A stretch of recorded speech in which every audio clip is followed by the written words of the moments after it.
ও মা, মা, তুমি কোথায় গেলে?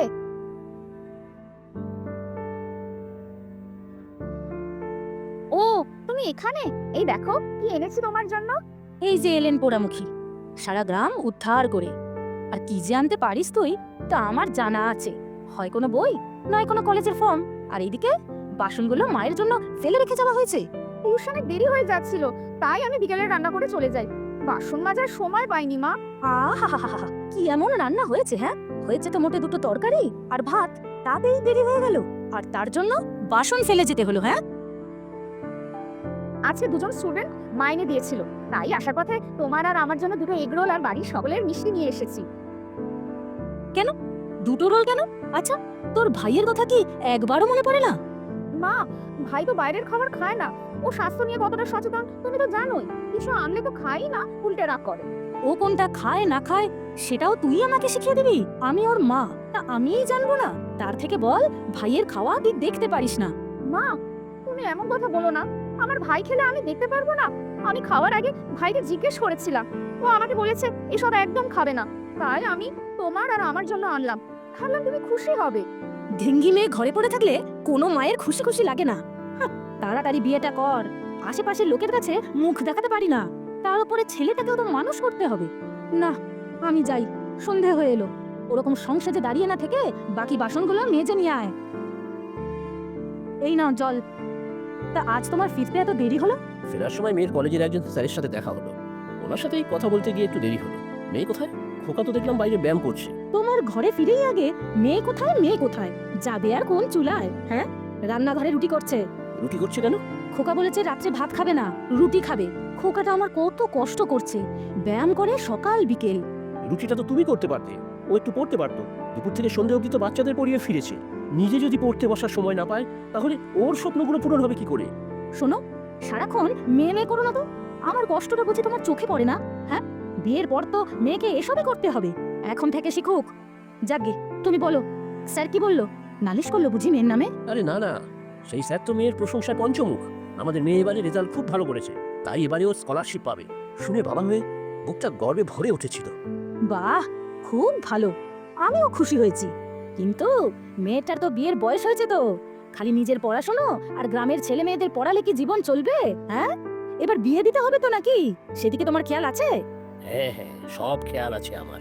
খোকাকে নিয়ে একটু ভাবো তো দেখি। ওকে তো ভালোভাবে মানুষ করতে হবে নাকি? একমাত্র ছেলে বলে কথা। খোকার কথা আলাদা করে কি ভাববো? ছেলে মেয়ে দুজনেই আমার কাছে সমান। ওরা দুজনে ভালো থাকলেই আমরা ভালো থাক। চুপ করো তো, তোমার খালি এক কথা। আরে আছে আছে, ভাবার আছে। মেয়ে আর ছেলে সমান হয় নাকি? মেয়ে সব নিয়ে দুদিন পর পরের বাড়ি চলে যাবে, আর ছেলে হলো সোনার আংটি, বয়সকালের লাঠি গো। রমা, আজকালকার দিনে আর এমন নেই। কে দেখবে আর কে দেখবে না এসব আশা করা যায় না। আর দেখো, আমাদের মেয়ে সংসারের জন্য কম কি করে। আর আমার ছেলে বুঝি ফেল না? ছেলের তো সংসারের জন্য কোনো চিন্তাই দেখি না। সে খালি নিজের শরীর স্বাস্থ্য নিয়েই পড়ে আছে। এমন বলো না, আমার খোকা, আমার প্রাণ। ও সংসারের চিন্তা ঠিকই করবে। এখন তো খোকা ছোট, বড় হোক দেখবে ওই সব করবে। আচ্ছা আচ্ছা, বললেই ভালো। ছেলেটার দিকে তুমি ভালো করে লক্ষ্যই দাও না। ওর জন্য আলাদা করে যা আনি, ও তো মেয়েকেও ভাগ দিতে হয়। ভাগ দিতে হয় মানে? ওরা দুজনেই আমার কাছে সমান। তুমি মেয়েকে এমন অবহেলা করো না রমা। মেয়ে মানুষ, ওকে মাথায় করে রাখার মতো কি আছে? এই আমাকেই দেখো না, আমি জন্মানোর পর বাবার মাথায় হাত পড়ে গেছিল। বংশ রক্ষা হবে কিভাবে? বাবার ব্যবসায় হাল কে ধরবে? পরে অবশ্য দুই ভাই হওয়াতে বাবা বেশ খুশি হয়েছিল। সে যুগ আর এ যুগ আলাদা। তখন মানুষ বুঝতো না যে ছেলে মেয়ে উভয়ই সমান। পৃথিবীতে ছেলে না থাকলে যেমন মেয়ের দাম নেই, তেমনি মেয়ে না থাকলেও ছেলের দাম নেই। দুজনেই সমান। কখনোই সমান হয় না। রান্না বান্না ঘর কন্যার কাজ না জানলে সেই মেয়ের কোনো দামই নেই, সে যতই লেখাপড়া জানুক না কেন, বুঝলে? রান্না ঘরের কাজ সকলের জানা উচিত। কেউ বলতে পারে কখন কোন পরিস্থিতির সম্মুখীন হতে হয়। এই তো আমাকেই দেখো, মাঝে মধ্যেই কাজের জন্য শহরে যেতে হয়, তখন একাই রান্না বান্না সব সামলাই। খোকাকেও সব রকম কাজ শেখাও রমা। কে জানে কখন কোন পরিস্থিতিতে পড়তে হয়। চুপ করো তো, খোকার এসব শিখে কি হবে? হ্যাঁ, খোকা কি পরের ঘরে যাবে নাকি? খোকার জন্য তো আমি নিজে মেয়ে পছন্দ করে বউ আনবো। দেখবে কেমন ঘরের কাজ করবে, সঙ্গে আমাদের সেবা করবে। দেখো, তোমার সে ঘুরে বালি না পড়ে যায়। নিজের মেয়ে বলে সব মুখ বুঝে মেনে নেয়। ছেলের বউ ছেড়ে কথা বলবে না? তুমি ছেলের জন্য জীবন সঙ্গী আনবে নাকি বাড়ির কাজের লোক আনবে? তাই তো ঠিক বুঝলাম। ও সব তোমার বুঝে কাজ নেই, যখন আনবো তখন দেখবে। যাকে মেয়ের বিয়ের জন্য কি ভাবলে? ভাবিনি কিছু এতদিন, তবে স্যারের প্রস্তাবটা ভাবাচ্ছি, কিন্তু রমা রাজি হবে কিনা। ও রাজি হবার সঙ্গে কি আসে যায়? আমরা যা দেখে দেবো তাই। কি প্রস্তাব দিলেন স্যার, বলো না। এই গ্রামের কোনো ছেলের কথা বললেন? না, ওনার ছেলের কথা। সে শহরের ওই বড় হাসপাতালের ডাক্তার, তবে বিয়েটা মনা করবে। ওর সম্মতি খুব গুরুত্বপূর্ণ। ও মা, কি বলছো গো? স্যার একেবারে নিজের ছেলের জন্যই বললেন? তোমার মেয়ের রাজি হবার কথা বাদ দাও, ওই ছেলেই দেখবে রাজি হবে না তোমার মেয়েকে বিয়ে করতে। সে কত শিক্ষিত ডাক্তার। আচ্ছা, দেখি না কি হয়। ওনারা খুব শিক্ষিত পরিবার, দেখি মেয়েটার কি মত। মা, আমাকে আজ একটা মাছের মাথা দেবে গো? এই, কোন মুখে মাথা চাইছিস? জানিস না দুটো মাছের মাথা আছে, একটা তোর বাবার জন্য আর একটা তোর ভাইয়ের জন্য। মেয়েদের এত নোলা থাকতে নেই রে। না না মা, আমি এসব মাছের মাথা টাথা খেতে পারবো না। জানো না, আমি হেলদি খাবার খাই, তোমাদের মতো যা খুশি খাবার আমি খাই না। মা, ভাই তো খাবে না বললো, কিন্তু এইসব খেতে চায় না। দাও না মা আমাকে। এই, তুই চুপ কর। তোর জন্যই তো খাবে না বলছে। সে খাওয়ার আগেই তো চেয়ে বসি, লজ্জাও তো করে না। নে বাবা নে, খেতে হয়। এসব না খেলে শরীর ঠিক থাকবে না।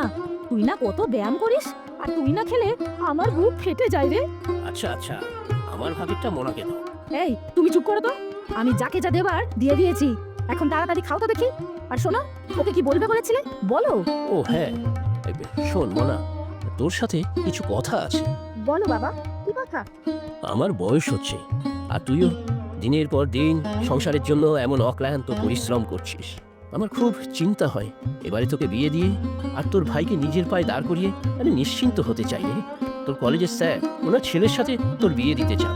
এবার তুই যদি রাজি থাকিস তাহলে কথাটা এগোতে পারি। আমার কিন্তু ভীষণ ইচ্ছা। বাবা, আমি আরো পড়তে চাই, চাকরি করতে চাই। এতে তাদের যদি অসুবিধা না থাকে তাহলে তোমার যা ইচ্ছা। বিয়ে করে সংসার করবে না, উনি ঢ্যাং ঢ্যাং করে চাকরি করতে যাবে। একদম এসব কথা বলবি না। আহ রমা, সারাক্ষণ কেন মেয়েটার সাথে এমন করো? মনার তো কিছু ইচ্ছা থাকতেই পারে, আমি কথা বলি ওনাদের সাথে। তবে শোনো, যা করার চিন্তা ভাবনা করে করো, পরে না আবার ওকে ভাইয়ের সংসারে ফিরে আসতে হয়, বুঝেছো? আমি এমন কিছু করবো না মা যাতে তোমাদের মাথা নিচু হয়। আরে শোনো শোনো মনার মা, শোনো দেখি কি কাণ্ড। কি হয়েছে কি শুনে? চিৎকার করে তো পাড়া মাথায় করছো। দারুণ খবর গো, আমাদের মনার বিয়ের সব ঠিক। ওদের বাড়িতে গিয়েছিলাম, ছেলেও এসেছে ছুটিতে। উমা, তাই নাকি? কি বললেন ওরা? যেমন বাবা তেমনি ছেলে। আহ, কি ভালো কথাবার্তা, কি উঁচু চিন্তা ভাবনা। কি বললো গো? আমার পোড়া কপালি মেয়েটার হিল্লে একটা হলো। তুমি বললে ওর মনের কথা? হ্যাঁ বলেছি তো, স্যার তো নিজেই বললেন যে মনা যতদূর পড়তে চায় ওনারা পড়াবেন ওকে। আর চাকরি করবে বলেছে সেই কথা? হ্যাঁ, সে কথাও বলেছি। ছেলে তো খুব খুশি, বললো সে নিজে ব্যস্ত থাকবে সারাদিন।